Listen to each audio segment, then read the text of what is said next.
आज मैं फिर आपके सामने नए टॉपिक के साथ यूनिट ऑफ नर्वस सिस्टम क्या होता है, न्यूरॉन होता है।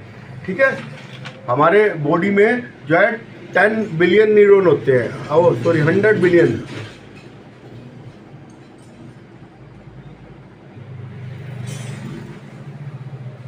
ठीक है, नर्वस सिस्टम में 100 बिलियन, 100 सेंटीमीटर तक का होता है ये, 100 सेंटीमीटर। ठीक है, याद रखना है। Neuron of structure of functional unit of nervous system, जो न्यूरॉन होता है वही होता है नर्वस सिस्टम का यूनिट सेल। ठीक है, मेजोरिटी सबसे ज़्यादा न्यूरॉन कहाँ पर होते हैं? ब्रेन में, ब्रेन में होते हैं सबसे ज़्यादा। ठीक है, fully form neuron nerves divided in the remains interface mitosis, mitosis से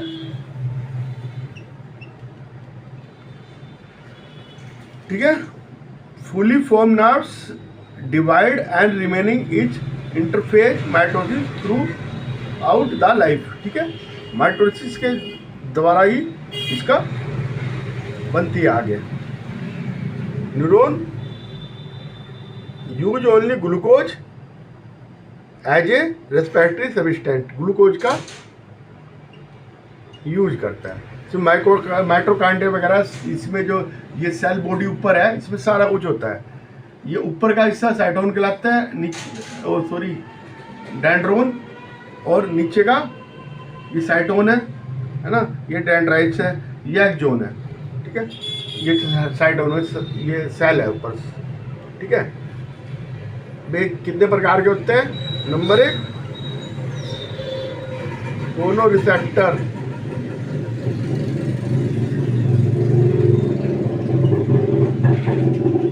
ये कहाँ पाए जाते हैं? ईयर में, सुनने का काम करेंगे इससे फोनो। नंबर 2 भी है ओल फैक्ट्री रिसेप्टर, ये कहाँ पाए जाएंगे? नोज में, है ना, ये सूंघने का काम करते हैं। नंबर 3 गस्टेटरी रिसेप्टर, ये कहाँ पाए जाएंगे? जीभ पे। ठीक है, टोंग, ये क्या काम करेंगे? टेस्ट का काम करते हैं, डिटेक्ट स्टेट। ठीक है, टेस्ट। फोटो रिसेप्टर्स, ये सारे न्यूरॉन है। ठीक है, फोटो रिसेप्टर ये काम आई में, ये डिटेक्ट लाइट। पांचवें तरीके क्या है?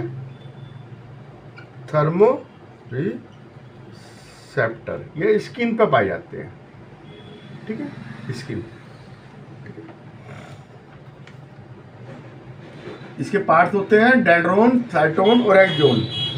सेल बॉडी डेंड्रोन और एक्सोन, सेल बॉडी को साइटोन भी कहते हैं। ठीक है, इसके पार्ट्स मैंने आपको बता दिए।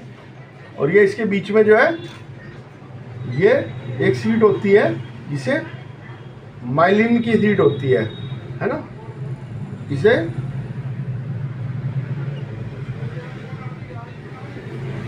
माइलिनोजेनेसिस कहते हैं। ठीक है, माइलिन सीट, यह माइलिन की सीट, ये सीट है। जब सीट नहीं होती है, नोड ऑफ रिवेनियर होता है। जब नोड ऑफ रिवेनियर होगा, यहाँ पे माइलिन की सीट नहीं होगी, ये ध्यान रखना है। ठीक है, यहाँ सीट नहीं है तो node of Ranvier, node of Ranvier पे माइलिन की सीट नहीं होती। ठीक है, सिनैप्स के द्वारा एक इंफॉर्मेशन जाती है। ठीक है, junction point between the two neuron. ठीक है, और ये जो है नीचे, ये कहलाते हैं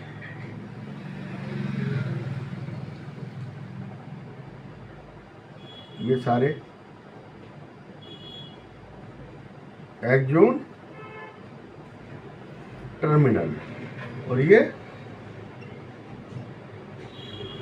सिनेप्टिक नोड। ठीक है, ये यहाँ से रिसेप्टर करा सिनेप्टिक नोड से ये गई आपके जो पल्स गई इम्पल्स जो भी है गई, तो ये डेंड्राइट से फिर अगले इसमें चली गई, फिर सिनैप्स से गई, ठीक है। इस तरह से ये चलती है। इसका क्या होता है वो मैं आपको बता रहा हूँ, ठीक है। ये मैंने आपको सारा बता दिया।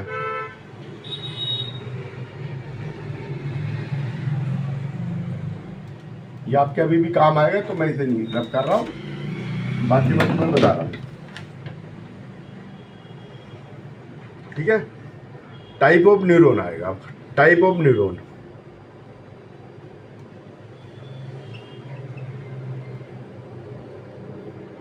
एक होगा यूनिपोलर, इसमें क्या होगा, इसमें ओनली वन एक्सॉन होगा, ये बस एक्सॉन होगा। ये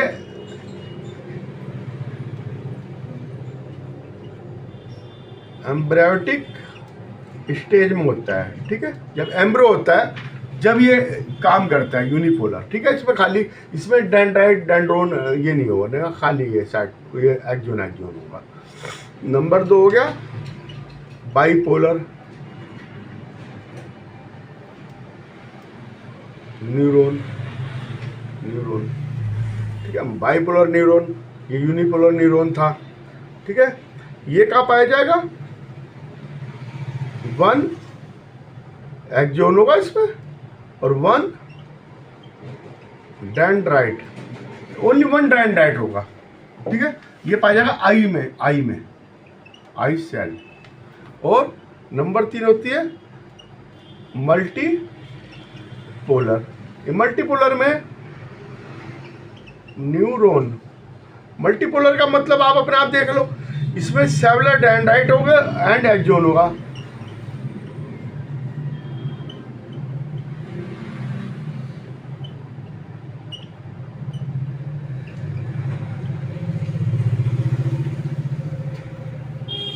तो कहाँ पाएगा, सेरिब्रल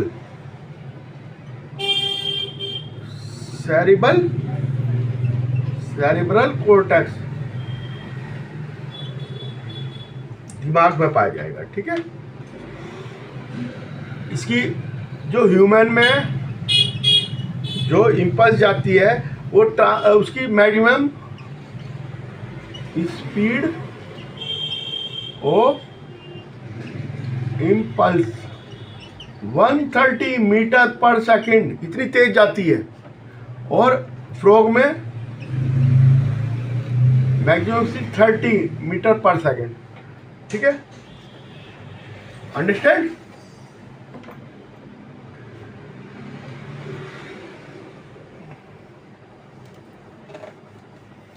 अब इसका सिस्टम क्या है, इम्पल्स कैसे जाएगी, nerve transmitted message from the nerve impulse, है ना। ये कहाँ बनती है impulse,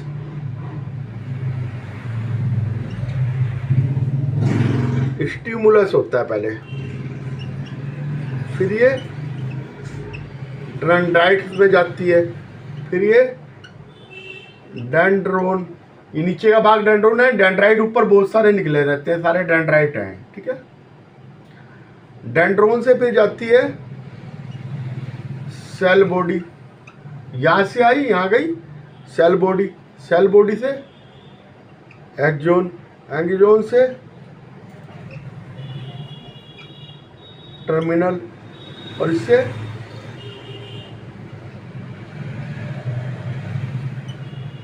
passage of impulse through synapse, synaptic के थ्रू फिर ये पास हो जाती है, ये सिनेप्टिकल नोब है ना, इससे फिर पास हो जाती है, फिर डेंड्राइट पे चली जाती है। एक के पीछे एक जुड़ रहता है, एक लिंक में, ठीक है, एक चैन के रूप में जुड़ रहते हैं बहुत सारे न्यूरॉन, एक के पीछे एक के पीछे। इसका ये इसका डेंड्राइट ये दूसरे के एक्सॉन से जुड़ेगा सिनेप्टिक नोब के द्वारा, और ये इसमें जुड़ेगा, ठीक है। अब ये क्या है कि ये देखिए मैं आपको बना के बता रहा हूँ कि ये है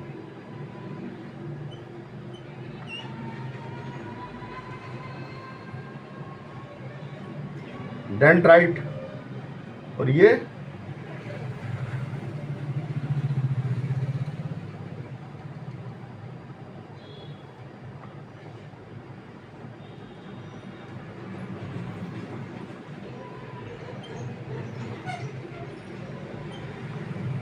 ये एक्सोन है सब,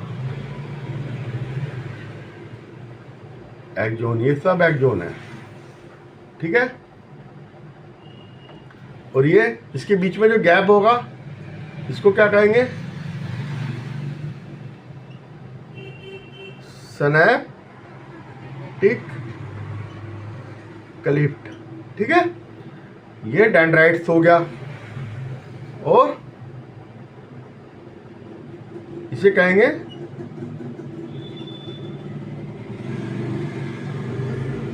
सिनैप्स, ठीक है। और ये जो अंदर है ये है पोस्ट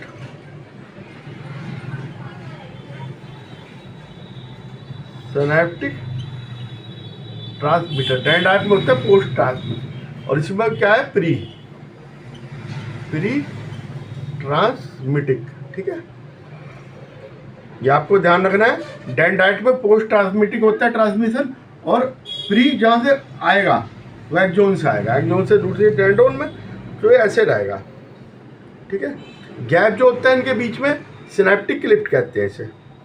और टाइप ऑफ सिनैप्स दो तरह का होता है, एक इलेक्ट्रिकल सिनैप्सिस और एक होता है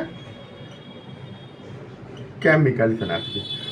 ह्यूमन के अंदर केमिकल पाया जाता है, इलेक्ट्रिकल नहीं पाया जाता। इलेक्ट्रिकल जो है बहुत कम में पाया जाता है, ठीक है, दूसरे उसमें। अब आ जाओ जी, अब एक सेल बॉडी होती है इसके अंदर, ठीक है, 13 पॉइंट, ये सेल बॉडी जो है ये 13.5 mm की होती है, ठीक है। इसका ठीक है, साइटोप्लाज्म होता है इसके अंदर, माइटोकॉन्ड्रिया होता है इसके अंदर, गोल्गी अपैरेटस होता है इसके अंदर, न्यूरोफाइब्रिल्स होते हैं, नील्स ग्रैन्यूल्स होते हैं, नील्स ग्रैन्यूल ये क्या करते हैं, नील्स ग्रैन्यूल, और वो न्यूरोफाइब्रिल्स क्या करते हैं, सिनैप्स का वो सिनैप्स को करते हैं, ठीक है। न्यूरोफाइब्रिल्स ट्रांसमिट और इम्पल्स, इम्पल्स को भेजते हैं, ट्रांसमिट करते हैं। ये न्यूरोफाइब्रिल्स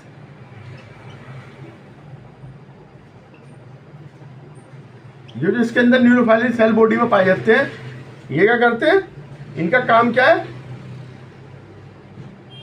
ट्रांसमिशन ऑफ इम्पल्स, ठीक है। ट्रांसमिशन ऑफ इम्पल्स को ये करते हैं। और ये होते हैं ना, ये dot dot dot dot dot, ये नील्स ग्लैंड्स, ये प्रोटीन सिंथेसिस करते हैं इसके अंदर, ठीक है। इरेगुलर है, rough endoplasmic reticulum with irregular mass है, ये एक्सोप्लाज्म रेक्टिकुलम विथ रिबोसोम, ठीक है। प्रोटीन, इसमें रिबोसोम होता है तो प्रोटीन बनाता है रिबोसोम, ठीक है। नो सेल डिवीजन अकर इन साइटोन, साइटोन में कोई सेल डिवीजन नहीं होता, ठीक है। अब आ जाओ डेंड्राइट, इसो फाइब्रस है डेंड्राइट, ऊपर का हिस्सा है ना, टैपरिंग स्ट्रक्चर है, डेंड्रोन ऊपर निकले रहते हैं, डेंड्राइट्स कंटेन न्यूरोफाइब्रिल्स होते हैं इसमें, ठीक है, न्यूरोट्यूबुलर्स होते हैं। ये क्या करते हैं, दोनों के दोनों जो इम्पल्स है उसको ट्रांसमिशन करते हैं। न्यूरोफाइब्रिल्स जहाँ भी होगा इम्पल्स को ट्रांसमिशन करेंगे, इसके अंदर भी हो गया न्यूरोफाइब्रिल, इसके अंदर भी है, साइटोप्लाज्म में भी न्यूरोफाइब्रिल्स है। तो उनका काम क्या है कि इम्पल्स को ट्रांसमिशन करना, ठीक है। और इसके अंदर नेल्स ग्रैन्यूल्स भी होते हैं जो क्या करते हैं, प्रोटीन सिंथेसिस, है ना। ये इम्पल्स कहाँ से लाते हैं, ये इम्पल्स लाते हैं सेल बॉडी की तरफ, इम्पल्स ये लाएंगे, ठीक है। यहाँ से इम्पल्स आई और ये सेल बॉडी की तरफ आई, सेल बॉडी से फिर ये इधर एक्सोन में चली गई, एक्सोन से फिर ये सिनैप्टिक नोब में जाके और फिर ये अगले एक्सोन में, अगले डेंड्रोन में चली गई। अब एक्सोन क्या है, एक्सोन लॉन्ग, ये हिस्सा सारा का सारा एक्सोन है, लॉन्ग फाइबर प्रोटेक्टिव प्रोटोप्लाज्मिक, इसमें प्रोटोप्लाज्म होता है, प्रोटोप्लाज्म, ठीक है। Function unit nerves of cell है, ठीक है। कंटेन न्यूरोफाइब्रिल्स भी होते हैं, इसमें न्यूरोट्यूबुल्स भी होते हैं, पर नील्स ग्रैन्यूल्स नहीं होते। ये नेल्स ग्रैन्यूल्स के लिए इस पे डिपेंड किस पे रहता है, सेल बॉडी पे, है ना। प्रोटीन ये सेल बॉडी से लेता है प्रोटीन, ये ध्यान रखना है। बाकी इम्पल्स से सारा ट्रांसमिट करेगा, ठीक है। इसके ऊपर एक्सोलीमा ठीक है। जो साइटोप्लाज्म को उसको एक्सोलीमा कहेंगे, एक्सोप्लाज्म कहेंगे, सॉरी, मेम्ब्रेन एक्सोलीमा, और जो साइटोप्लाज्म है उसे एक्सोप्लाज्म। इसके अंदर साइटोप्लाज्म, एक्सोप्लाज्म, एक्सोलीमा जो ऊपर की इसकी कवरिंग, ठीक है। टर्मिनल को क्या कहेंगे, टीलोडेंड्रिया, ये टीलोडेंड्रिया है, डेंड्रे से दूर, टीलो मतलब दूर, ठीक है। सिनेप्टिक नोब हो गए इसके अंदर, मैंने आपको बताया था पहले भी, है ना। ये इसके अंदर क्या होता है, सिनेप्टिक होंगे, सिनेप्टिक वेसिकल्स होते हैं, सिनेप्टिक वेसिकल्स कंटेन केमिकल, इनके अंदर केमिकल होता है। सिनेप्टिक वेसिकल्स होते हैं जिसके अंदर केमिकल होता है जो इम्पल्स को भेजती है, ठीक है। जो सिनेप्स, केमिकल सिनेप्स होता है, ठीक है। और ये इनके बीच में ये जहाँ पे ये मेलानिन की शीट होती है, माइलिन की, सॉरी, माइलिन शीट है, और जहाँ शीट नहीं होती है नोड ऑफ रेवेनियर होता है, ठीक है। ये क्या करता है, डिस्कनेक्ट करता है इसे शीट को, ठीक है। अनकवर्ड माइलिन शीट का node of रेवेनियर, understand.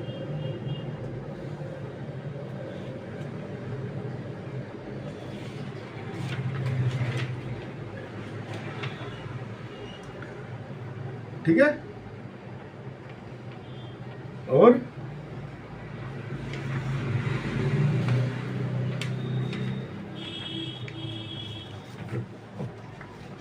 Node of रेवेनियर हो गया। अबे दो प्रकार के सिनेप्स होते हैं, एक इलेक्ट्रिकल सिनेप्स होता है जो हमारे अंदर नहीं बनता, जिसकी बहुत तेज स्पीड होती है। वो कहाँ बनता है, जहाँ पे बीच में गैप नहीं होता।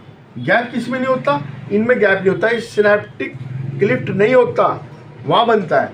इनके बीच की दूरी 0.2 नैनोमीटर होती है, अगर 20, इसमें 20 नैनोमीटर है हमारे इसमें, है ना। तो यहाँ बनेगा केमिकल, जहाँ पे गैप होगा सिनेप्टिकल क्लिफ्ट होगा, वहाँ फ्लूइड होगा, क्लेफ्ट में वो केमिकल सिनेप्स होगा, इसमें केमिकल सिनेप्स होगा, यहाँ केमिकल सिनेप्स। और जहाँ नहीं होगा वहाँ पे इलेक्ट्रिकल सिनेप्स होगा, जहाँ पे ये डिस्टेंस नहीं होगा, ठीक है।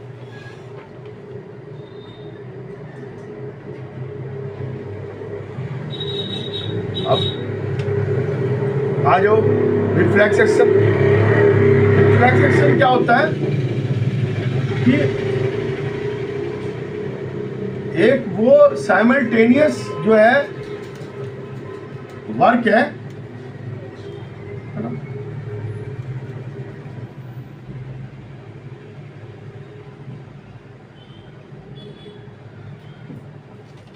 साइमल्टेनियस वर्क है, स्पॉन्टेनियस ऑटोमेटिक वर्क है। हमने किसी गर्म चीज पे हाथ लगाया, हाथ एकदम पीछे हट गया, दिमाग तक नहीं हो गया, वो दिमाग तक नहीं गई कि हमारी इंपल्स दिमाग तक जाएगी, जब तक तो हाथ जल जाएगा। वो क्या है, जो हमारा CNS होता है, वो जो हमारे स्पाइनल कॉर्ड होती है, वहीं से ही वो चलता है, ठीक है। तो वो वहीं से हो जाते हैं, उसे इनवॉलंटरी रेस्पॉन्स कहते हैं रिफ्लेक्स को। रिफ्लेक्स ये क्या होता है, ये स्पॉन्टेनियस एंड इनवॉलंटरी, ठीक है, रेस्पॉन्स। जैसे हमारे ग्लैंड वगैरह ये काम करते हैं, है ना, हमने कुछ चीज पी, उतनी तो दिमाग तक जाएगी, पर तो CNS ही काम कर सकता है, कहता है भाई काम कर अपना, ठीक है। तो इस कंडीशन को क्या कहते हैं, जो CNS से चलती है उसे reflex arc,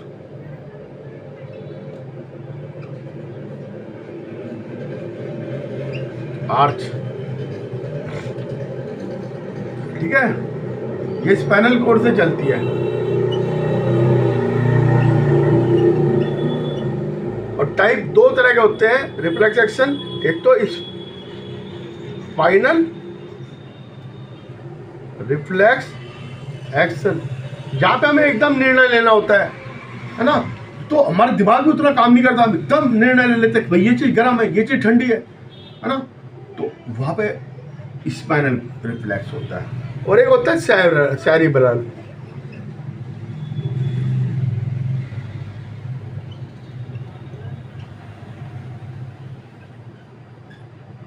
cerebral reflex action, ये इसमें हमारा ब्रेन काम करता है, कंट्रोल बाय ब्रेन, है ना। इसमें क्या 5 थिंग्स होती है। Number 1 receptor, number 2 sensory neuron, number 3 spinal cord, ये सीएनएस का पार्ट होता है। 4 मोटर न्यूरॉन, 5 इफेक्टर ऑर्गन।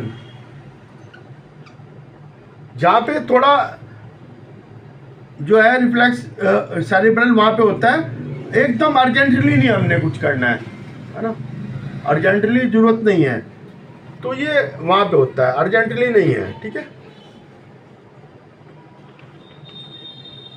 और रिफ्लेक्स एक्टिविटी ऑफ 2 टाइप, एक तो होती है वॉलंटरी, ठीक है, एक होता है इनवॉलंटरी, है ना। 2 तरह का होगा रिफ्लेक्स। नंबर 1 कंडीशनल और इनवॉलंटरी। नंबर 2 होगा वॉलंटरी, कंडीशनल वॉलंटरी, और दूसरा होगा अनकंडीशनल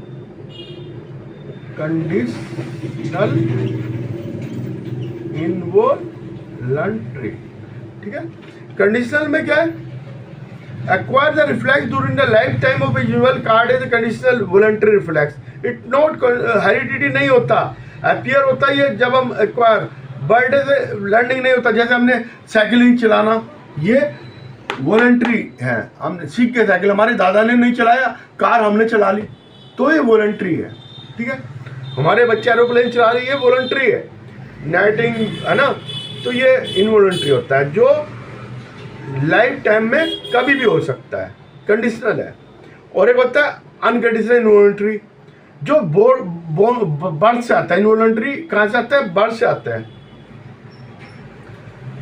एक्टिविटी रिफ्लेक्स की 2 तरह की होगी ना, कंडीशनल नहीं कहते, ये तो होगी एनी टाइम, ये कहाँ से आएगा, बर्थ से। जैसे बेबी फीडिंग करता है ब्रेस्ट की, हमने स्वेलिंग करी, कुछ अंदर ले गए, है ना, newly born baby blinking eyes, उसे कैसे पता चला ब्लिंकिंग करनी आइज, तो ये हेरिडिटी आ रहा है, ये रिफ्लेक्स हेरिडिटी आ रहा है ना। दूसरे सेक्स के प्रति बिहेवियर हमारा, है ना। माइग्रेट ऑफ बर्ड्स माइग्रेट करती हैं, यहाँ सर्दी है तो गर्मी में चली जाएंगी, वहाँ ज़्यादा गर्मी है तो ठंड में आ जाएंगी, तो माइग्रेट करती हैं। तो ये क्या करता है, वाइटल रोल हमारे ज़िंदगी में, सर्वाइवल ऑफ एनिमल में काम करता है रिफ्लेक्स एक्शन, है ना। और ब्रेन को जो है मैक्सिमम स्ट्रेन कम करता है, ठीक है। स्ट्रेन होगा, सारे काम ब्रेन करेगा, और ये सब रिफ्लेक्स वगैरह नहीं होंगे, तो फिर कैसे चलेगा।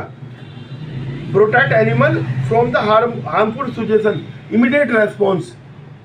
हम आगे में गिर गया, हमें निकलना है, एकदम कूद जाएंगे, बस आ रही है, माने एकदम पीछे से ट्रेन आ गई और हम लाइनों पे चल रहे हैं, हम एकदम कूद जाएंगे, तो वो क्या करता है, हमें बचाता है ना। तो यही है बस आज का इतना ही। और इसके रिफ्लेक्स में देख लो, हमने एक कुत्ते के सामने हड्डी रखी, सलाइवा निकलने लगा उसका, है ना। खाली घंटी बजाई, नहीं निकला, घंटी और वो करा तो फिर निकल गया, ठीक है। और उसे लगा कि घंटी और हड्डी साथ साथ आएंगे, तो हमने खाली घंटी बजा दी, फिर उसका सलाइवा निकल जाएगा। तो इस तरह का एक्सपेरिमेंट से हम जान सकते हैं कि कैसे कैसे होता है। आज के लिए इतना ही। और मैं आपको आगे CNS के बारे में बताऊंगा, है ना, और ये नर्वस सिस्टम के बारे में ये फिर बताऊंगा। आपको कैसा लगा मेरे चैनल को सब्सक्राइब करना, लाइक करना है, ठीक है। Thank you.